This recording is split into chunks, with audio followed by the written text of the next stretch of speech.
Welcome to the Idea Creator channel. I'm an idea creator and you can be an idea creator too.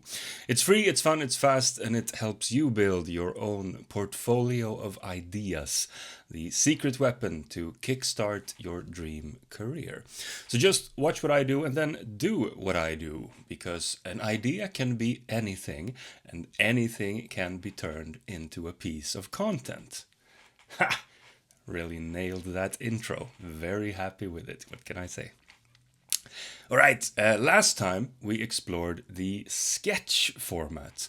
Today we're moving on to another kind of content piece, and this one is called the storyboard, which still includes sketches, but now they're in a specific sequence and with a bit of explanatory text on the side.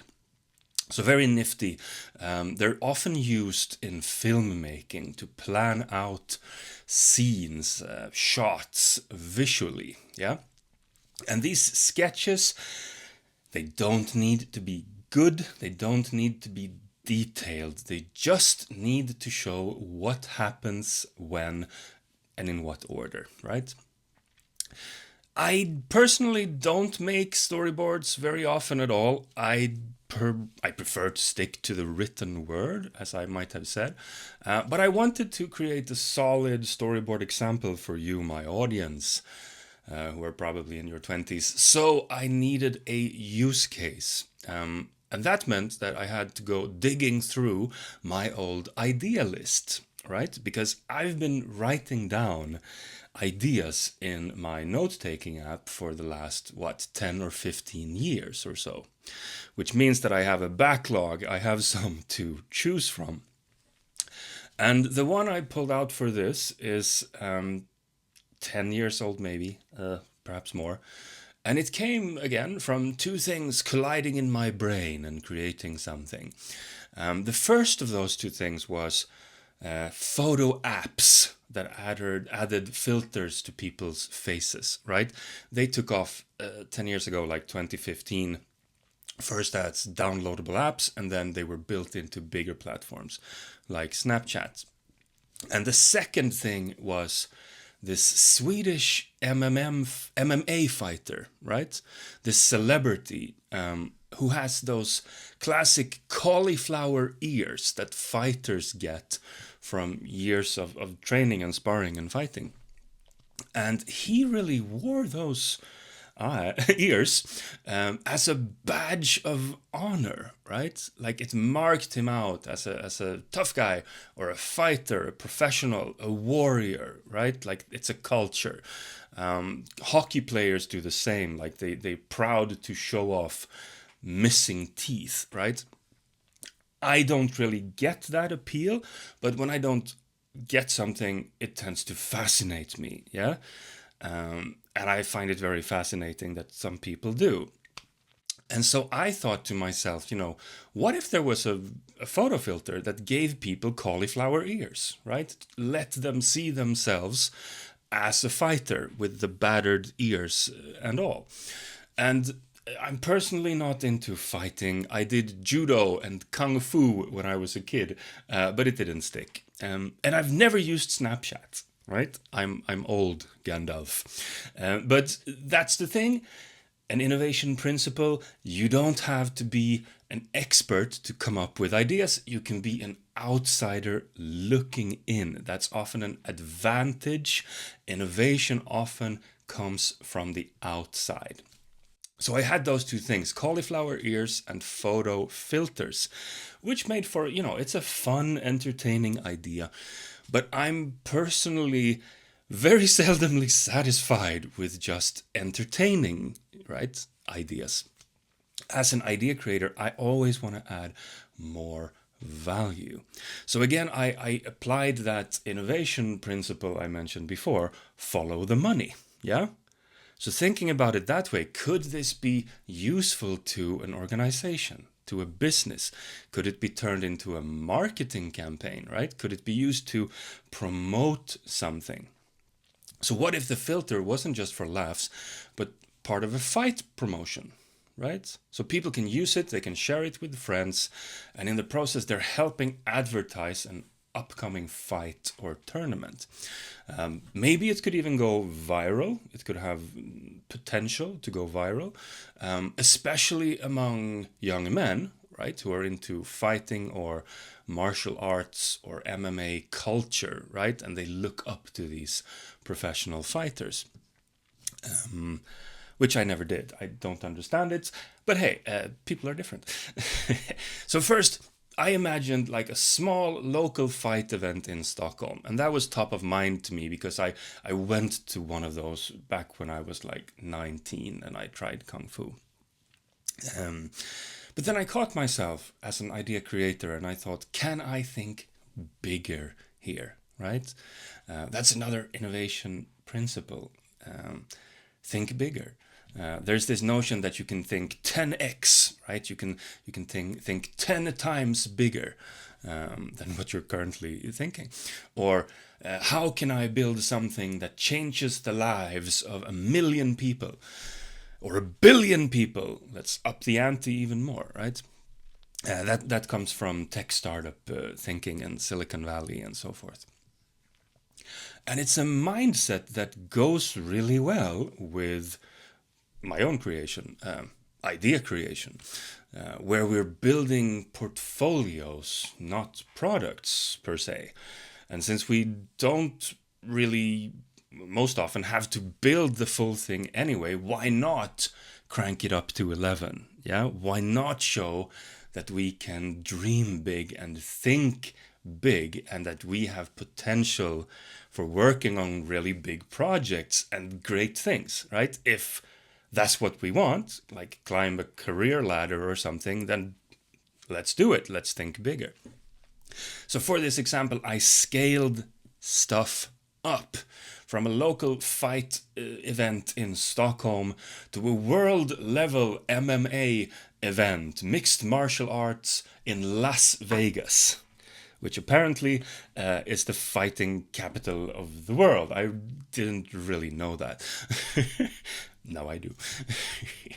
So at some point I also asked myself, like, should this actually be MMA or should it be boxing? Because I would personally prefer boxing because it's less brutal. But then I thought to myself, no, it's MMA and wrestling, right? That creates these cauliflower ears. Not so much in boxing, like Muhammad Ali didn't have cauliflower ears. Mike Tyson didn't have cauliflower ears. And also fighters, like, they have this classic face-off pose. And I was thinking about using that in the storyboard. Won't work in wrestling. They don't use their fists. So I went with MMA still, right? And here is the storyboard that I ended up with. So yes, shot 1, the ping.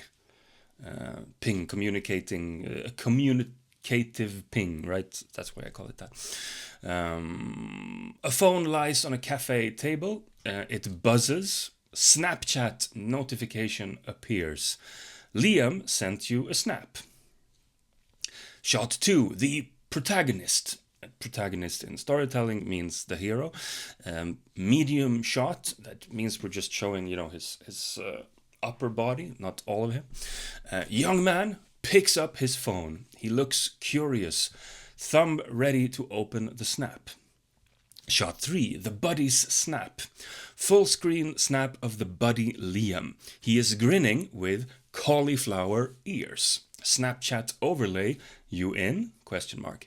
Bottom prompt, cauliflower club. And I'm old. That's a reference to the movie Fight Club, if you haven't seen that one. Shot 4, protagonist laughs. Back to medium shot. Protagonist's face. Protagonist laughs out loud at the image of Liam with cauliflower ears in his phone. Shot 5, snap filter application. Phone screen in selfie mode, overlay text. Try the cauliflower club lens. Protagonist frames his face in the camera. He taps the lens icon, filter activates, cauliflower ears appear on his live image. He takes the picture. Shot 6, protagonist smirks. The protagonist is amused. He comes to think of his other buddy James, smirks mischievously in anticipation, starts to write on his phone again. Shot 7, the forward. Phone screen, Snapchat, send to list appears. He taps James, adds caption, get your ears on. Shot 8, Shane reaction. Split screen. 3 to 4 people open the snap. They laugh, raise eyebrows, or try the filter. One posts it to their snap story.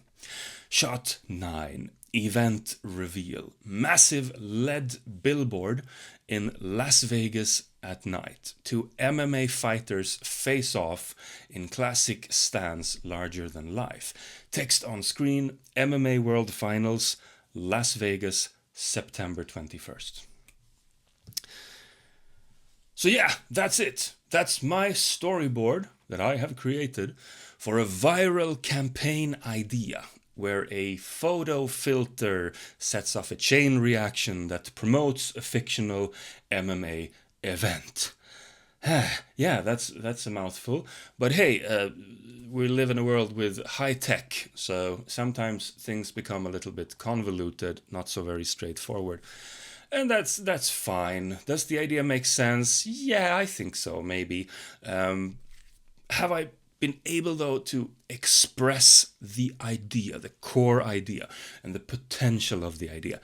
Yes, yes, I have, right? And that's what matters.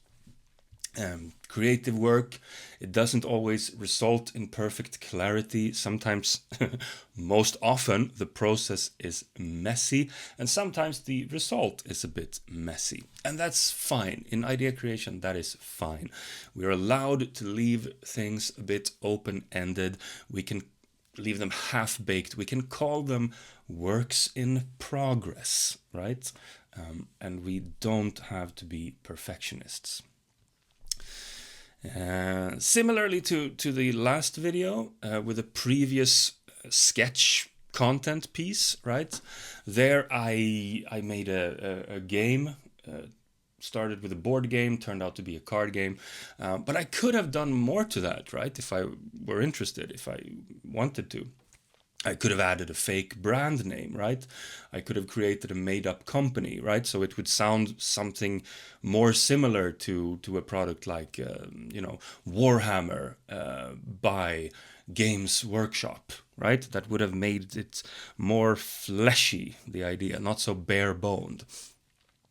But it's all good. It's all good. I want to show you examples of half-baked things to show you that that is okay. So yeah. So that I left open for that idea for later, perhaps, or for never, perhaps, because I have a lot of ideas and I don't have time to pursue even a fraction of them.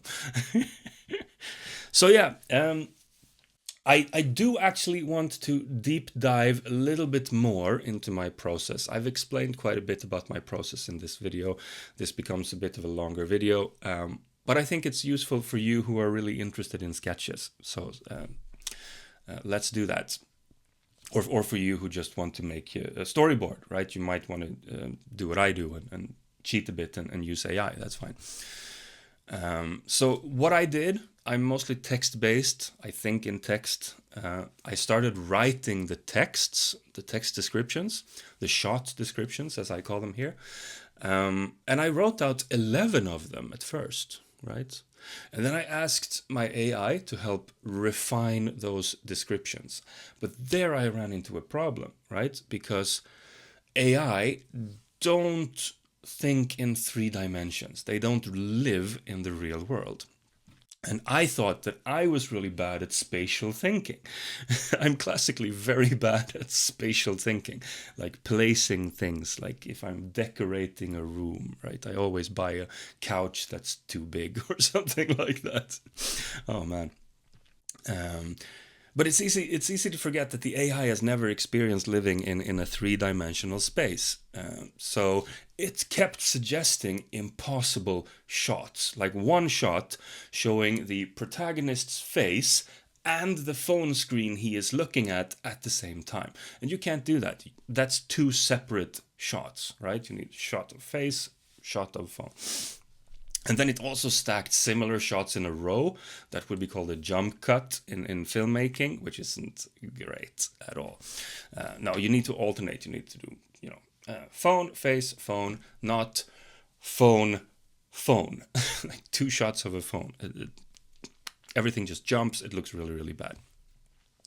So what I did, I actually did grab a pen and paper, and then I made a rough storyboard myself. And I can't draw, like I can't draw even a little. But that's the beauty of prototyping in general, prototype thinking and rapid prototyping, rapid sketching. It doesn't have to be pretty, just has to help you think, to visualize, or get a point through to someone else, in this case, ChatGPT. So sure enough, drawing that out helped me see that I only needed 9 frames instead of 11. And ChatGPT got it too, mostly. So let's just take a look at what that looked like. So here, side by side, you have my rough sketches, the ping, the protagonist, the buddies snap. Protagonist laughs, snap filter application. Protagonist smirks. The forward, chain reaction, event reveal.